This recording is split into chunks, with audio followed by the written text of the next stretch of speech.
Amigos, ¿cómo están? Bienvenidos a un nuevo programa de Coopera Infancia. En esta oportunidad, lógicamente ya encerrando todo este maravilloso ciclo sobre los derechos de nuestros niños, nosotros vamos a tener una entrevista muy importante y el tema que se va a tratar está relacionado en ¿por qué la niñez es la población más afectada por la pandemia? Cuidadores en crisis, el 60% de los encuestados manifiestan indicadores de ansiedad. Realmente es un tema muy preocupante porque sabemos cómo las familias nos hemos visto sorprendidas por esta pandemia y que muchas veces no sabemos cómo enfrentarla. Para hablar del tema está con nosotros Romy Ríos Núñez, presidenta de Coopera Infancia y gerente de la Fundación Baltasar y Nicolás. Muchísimas gracias por estar con nosotros, Romy. Bienvenida a este programa y tu saludo. Muchas gracias, Clotilde. Gracias a todos los espectadores del programa. Realmente creo que ha sido un ciclo muy importante para Coopera Infancia, que es un movimiento de la sociedad civil, poder llegar a través de esta vía de comunicación a todos ustedes, para justamente transmitir, ¿no?, cuáles son, desde el sentir de la sociedad civil, qué es lo que deberíamos de comenzar a ponerle focos cuando hablamos de primera infancia. Por hoy la pandemia ha traído, ¿no?, o ha comenzado a visibilizar no solamente la brecha de los servicios, no solamente ha traído mayor pobreza, sino también definitivamente ha, ha abierto estas brechas que son tan grandes en relación a la atención que tienen que recibir las niñas y los niños por parte del Estado, ¿no? Me estoy refiriendo a los servicios de salud, de educación, y otros servicios que son necesarios y que hoy por hoy, gracias a los indicadores que tenemos a disposición de tomadores de decisiones, comienzan a visibilizar otros problemas que ayer no eran tan visibles, pero que hoy sí lo son. Y el tema de la salud mental en cuidadores y en niños es un elemento principal en todo este tema de la primera infancia, pero también que aborda a otros grupos, ¿no?, incluso llegando a la adolescencia. Así que estamos muy felices de poder compartir en este espacio contigo, Clotilde, y poder tener este cierre que esperamos sea también el inicio de nuevos proyectos de manera conjunta.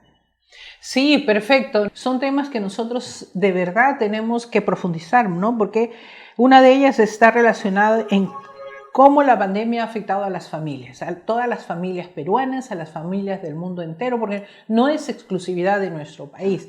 Pero ¿cómo podemos hacer para enfrentar esta situación, para poder darle algún tipo de herramienta a las familias para que en su desespero encuentren una salida de solución que sabemos que va a ser difícil, pero que de repente ahí hay una alternativa que va a ayudar a las familias a salir adelante? Romy.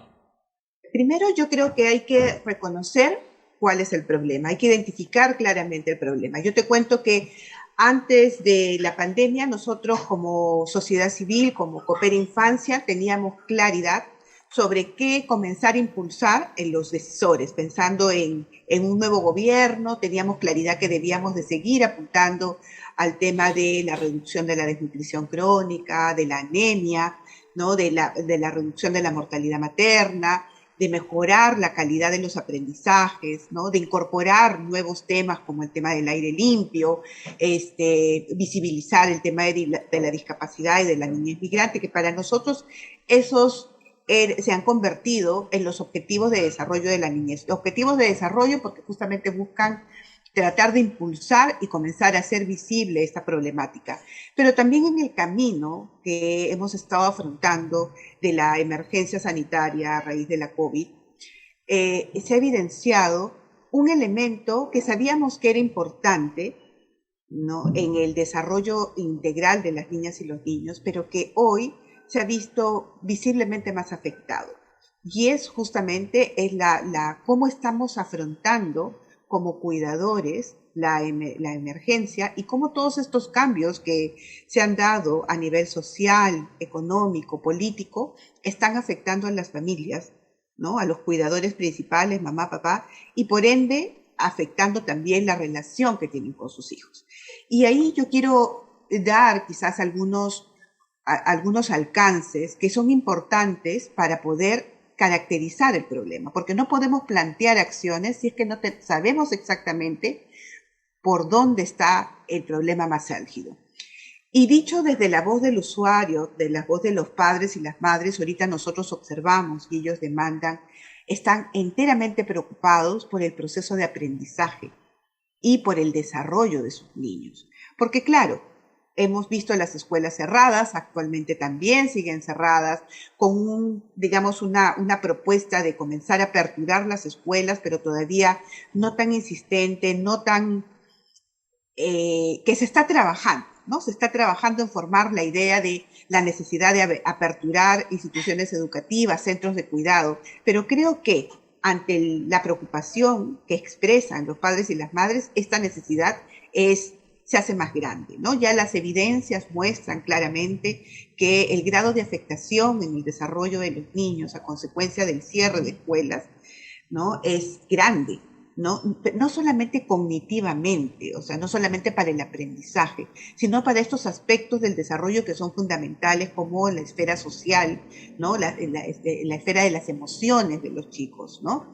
De los niños, porque es el más pequeño, incluso cuyo efecto va a ser mayor en consecuencia, ¿no? En su desarrollo, porque los niños están manifestando ya claramente signos y síntomas que están relacionados a un deterioro de su salud emocional. ¿Y cómo se manifiesta esto? A través del miedo que tiene el niño, a través de los dolores físicos sin haber un golpe aparente, ¿no? Y a través de estar más inquieto, ¿no? O está más retraído. Entonces, todo esto preocupa a los padres y a las madres, ¿no? Principalmente a las mujeres que han contestado la evaluación continua de impacto de la COVID. Pero otro de los indicadores que también tenemos es que con este contexto, las familias se sienten abrumadas en relación a la responsabilidad que les ha caído de golpe, ¿no? No solamente ante el cuidado, sino también ante el aprendizaje que los niños deben de tener por el cierre de escuelas. O tener que incluso mediar con los aspectos de salud, porque muchos de los establecimientos de salud también están atendiendo de manera parcial y no de manera completa. Entonces, el tener que acceder a una cita médica para un control de crecimiento, para una vacuna, para acceder a los suplementos de hierro, hoy por hoy se ha vuelto más complicado. Entonces, todo esto genera un estrés en relación al cuidado que el padre tiene frente a su niño, que también hace visible que estos se sientan como un poco incapaces de ejercer adecuadamente la tarea y se cuestionan rápidamente de si lo están haciendo bien o no. Fíjense que casi 4 de cada 10 papás y mamás manifiestan que hay un problema, o sea, ellos sienten que no lo están haciendo bien, ¿no? ¿Por qué? Porque se sienten incluso solos en el tema del cuidado. Y esto es un tema no accesorio, sino es importante, es una responsabilidad del Estado, de la sociedad civil en general, dar soporte a las familias frente al tema del cuidado infantil. Entonces, y esto finalmente trae de por sí un deterioro en la salud emocional de los padres, ¿no? Entonces, hoy por hoy también tenemos un indicador de ansiedad, ¿no? Que es alto. 6 de cada 10 papás está con ansiedad, 1 o 2 indicadores de ansiedad. 5 de cada 10 tiene estrés y 2 de cada 10 ya está manifestando síntomas de depresión. Entonces, esto es progresivo. El deterioro de la salud mental se está haciendo progresivo. Y si no se atiende, obviamente esto va a decantar, ¿no?, en un problema mayor, en una segunda pandemia, en la pandemia de la salud mental, que es un poco lo que todos los especialistas están hablando en estos momentos, ¿no? ¿Qué viene después de la COVID? ¿No? Viene justamente un efecto que está dejando en todos nosotros, que es la salud emocional resquebrajada. Entonces, hay una acción que sí se tiene que tomar. Digamos, desde el lado de los tomadores de decisiones, es comenzar a visibilizar la salud mental, la salud emocional de las personas, ¿no? Con énfasis en papás, mamás, de niños pequeños, ¿no? Sobre todo, y de adolescentes, en realidad, ¿no? Para que puedan afrontar mejor la tarea parental. Primero, para que se sientan bien consigo mismos, darles herramientas que les permitan superar, hacer frente al estrés y a la ansiedad y no caer en depresión. Y segundo, que reconociendo que tienen una necesidad de ayuda, que reconociendo que tienen una necesidad de dedicarse a ellos mismos, de generar espacios en la que puedan tener actividades recreativas, ¿no? Que salgan fuera de casa y que puedan oxigenarse, ¿no? Frente a tanto problema que existe alrededor de, entonces van a poder buscar ayuda, ¿no? Y obviamente esto va a traer como una consecuencia positiva que es la mejora de su salud emocional. Empezar por casa es importante, ¿no? Para poder mantener una buena salud emocional, ¿no? Planteando tareas y estrategias que nos permitan mejorar la convivencia familiar, la distribución de las tareas, el poder tener tiempo para cada uno de los cuidadores y obviamente retornar con sus niños de manera ya más tranquila, más calmada y puedan ejercer esta crianza positiva que se necesita para poder tener un buen desarrollo, ¿no? Por fuera de la familia necesitamos tomadores de decisiones que entiendan que hay servicios que son clave en la vida de las niñas y los niños y que tienen que, hoy por hoy, tienen que buscarse estrategias para reaperturarse al 100%. Estoy hablando de los establecimientos de salud para asegurar que las condiciones de salud de los niños no se deteriore. Estoy hablando de acceso a vacunas, acceso al control de crecimiento y desarrollo, acceso a la suplementación preventiva con hierro, ¿no? Estamos hablando de la apertura de los establecimientos educativos y de los centros de cuidado.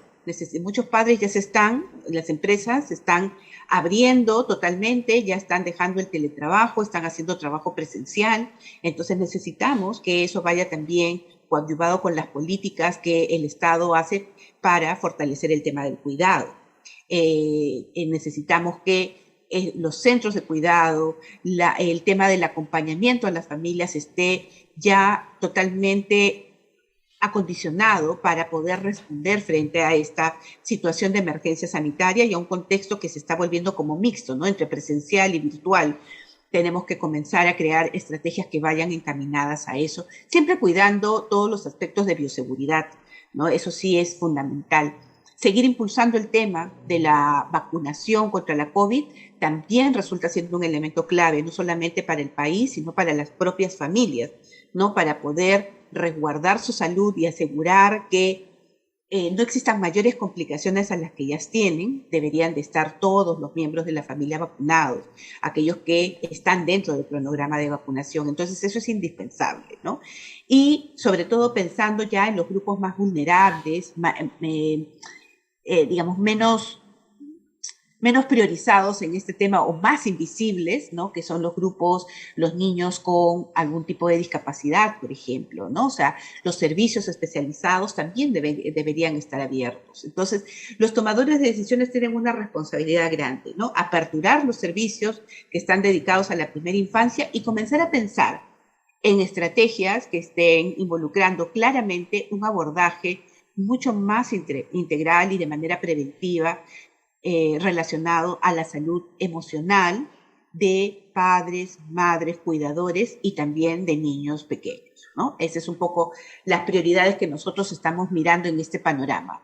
Me gustaría saber sobre Coopera Infancia, que viene trabajando, viene visibilizando la problemática que ha significado la pandemia en estos momentos, aparte de los objetivos de la niñez que han sido priorizados y que muchos de ellos infelizmente no se están cumpliendo, ¿no? ¿Cuál es la proyección que tiene Coopera Infancia como para ver toda esta situación en términos generales y establecer ciertas pautas que puedan ayudar a las familias a salir adelante? Bien, bueno, desde Coopera lo que estamos impulsando en la línea de incidencia política, pública, estamos fuertemente trabajando en posicionar estas prioridades de la primera infancia que las denominamos objetivos de desarrollo de la niñez. Pero no es otra cosa más que los problemas que el país sabe que tiene que enfrentar cuando hablamos de primera infancia. Para hablar de un desarrollo integral necesitamos hablar de nutrición, de salud materna, de mirar la calidad de los aprendizajes, el cuidado, y eso lo tenemos claro. Por eso son los 8 objetivos de desarrollo de la niñez y estamos trabajando para que los tomadores de decisiones, ahora que que tenemos un nuevo gabinete, tendremos que comenzar nuevamente a tocar puertas para poder decirles que existen estas prioridades, que la primera infancia, un poco invisible, necesita ser atendida y que son estos grupos, ¿no? Mirando el ciclo de vida, los que tienen que ser atendidos con mayor prioridad, precisamente si pensamos en un futuro mucho mejor. Debemos de trabajar en el presente ahora, ¿no? Entonces, por ahí estamos trabajando fuertemente en el tema de posicionar con las autoridades el trabajo de los objetivos de desarrollo de la niñez. Por otra parte de la incidencia, también la estamos encaminando a fortalecer, digamos, el vínculo que desde el legislativo se debe de tener para poder mirar la normativa que está relacionada a la primera infancia. Me estoy refiriendo específicamente a que estamos tratando de impulsar la creación del sistema de atención y protección a la primera infancia, del cual mucho se ha discutido, ¿no? Se está hablando del sistema de cuidado en torno a la primera infancia, pero desligado de la protección, ¿no? Entonces queremos más bien pensar en un sistema integrado, ¿no? Y esa es un poco la propuesta y esa es una propuesta que ya lo hemos conversado en un primer momento con algunos de los congresistas que forman parte de la comisión multipartidaria que se ha formado recientemente para abordar los aspectos relacionados a la niñez en relación a la emergencia sanitaria, presidida por la congresista Flor Pablo. Hemos conversado y ahí está nuestra disposición y nuestro brazo para poder apoyar a esta comisión justamente en visibilizar estas brechas normativas y de fiscalización que son necesarias comenzar a contemplar en estos temas de primera infancia. En fiscalización estamos tratando de comenzar a poner sobre la mesa la necesidad de trabajar, de impulsar el tema del paquete integrado de servicios, es decir, con la reapertura de los servicios de salud, tiene que ir de la mano un trabajo muy fuerte de mejorar las coberturas de los paquetes de servicios integrados, tanto para la gestante como para los niños, sobre todo los niños menores de 12 meses.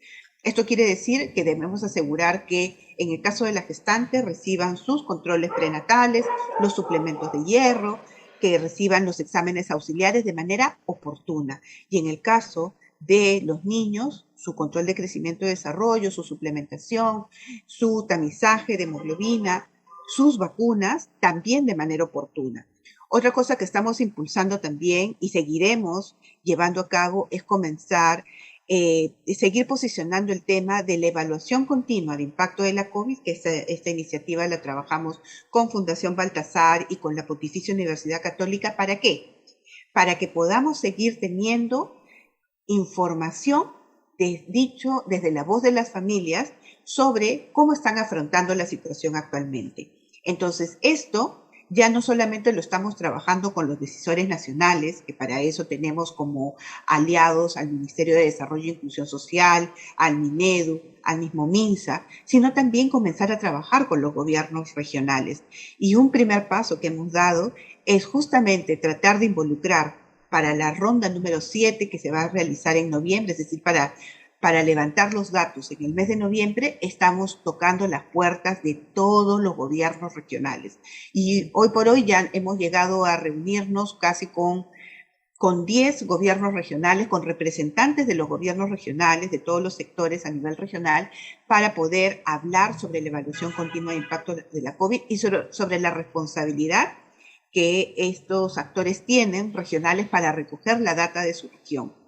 Y cuando nos preguntan ¿y qué viene después de eso? Es justamente hacer el análisis a nivel ya regional, local, de qué acciones se pueden tomar para mejorar la situación de la salud emocional de los padres, de las madres, de los cuidadores y también de los niños, ¿no? Pensando en este desarrollo integral. Entonces, ahí también es una apuesta que vamos a seguir dándole muy fuerte. Otra de las líneas que tenemos en el tema de incidencia es comenzar seguir fortaleciendo las capacidades de las directivas, de las directoras, para poder estar preparados para la reapertura segura, flexible, oportuna y voluntaria de las instituciones educativas y de los centros de cuidado. Estamos también mirando de la mano con CUNAMAS los pilotos que están haciendo para la apertura de los centros de cuidado y estamos tratando, o sea, como sociedad civil y este grupo de voluntarios que coopera, de impulsar todas estas cosas como en paralelo, porque hay muchas cosas que a raíz de la pandemia se han dejado de hacer y que necesitamos hoy comenzar a seguir empujando el coche para tener o no tener una factura tan grande de las consecuencias que esto nos puede traer como país.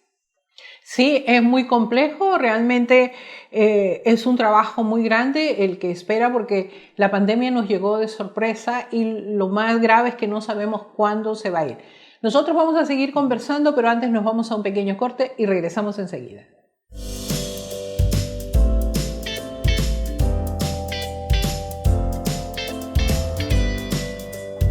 Bueno, y en esta parte de nuestro programa tenemos las preguntas del público que siempre nos hacen llegar y a quienes les agradecemos porque son preguntas de interés importantes y que muchos de nosotros queremos que sea aclarados ciertos aspectos para ayudarnos a sobrellevar especialmente esta pandemia que, como repito, nos ha tomado de sorpresa. La primera pregunta, Romy, es la siguiente. ¿Cómo enfrentar los temores del confinamiento que lleva a los padres de familia a que sientan que no tienen capacidad para cumplir con sus obligaciones como padres? Esa es la primera pregunta. La segunda dice, el aprendizaje social se da por el contacto con el otro. Este aislamiento por la pandemia ha afectado especialmente a los niños más pequeños. ¿Cómo afecta este proceso de desarrollo que está limitando el confinamiento a su desarrollo como los niños pequeños que necesitan un espacio mayor? Y la última es, la pérdida de un ser querido es un proceso traumático para todos, pero ¿cómo explicar este proceso a nuestros niños para que entiendan qué significa el duelo? Son 3 preguntas y te voy a agradecer que nos respondas, Romy.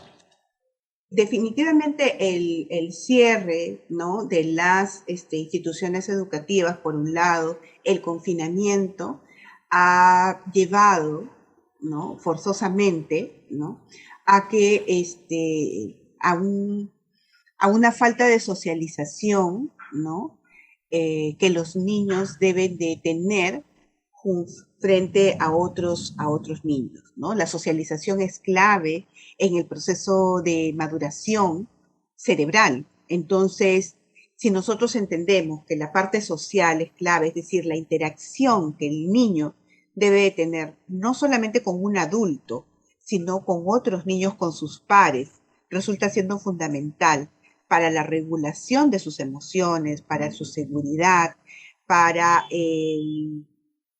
comenzar a sentar las bases de este desarrollo emocional que se tiene que trabajar, ¿no? Y al verse limitado actualmente, es obvio que lo que se está produciendo es definitivamente una afectación en el cerebro de los niños. O sea, así de crítico es el asunto del cierre de escuelas y de la poca de la poca socialización en los espacios públicos, por ejemplo, ¿no? Así de crítico y de fundamental son las consecuencias de no haber accedido, ¿no?, a estos servicios. Por eso, ese es el fundamento principal por el que se está abogando desde la sociedad civil por la reapertura segura, flexible y voluntaria de las instituciones educativas y de centros de cuidado. ¿Por qué? Porque el niño tiene por naturaleza que socializar con sus pares. ¿Para qué? Para que exista una maduración del cerebro.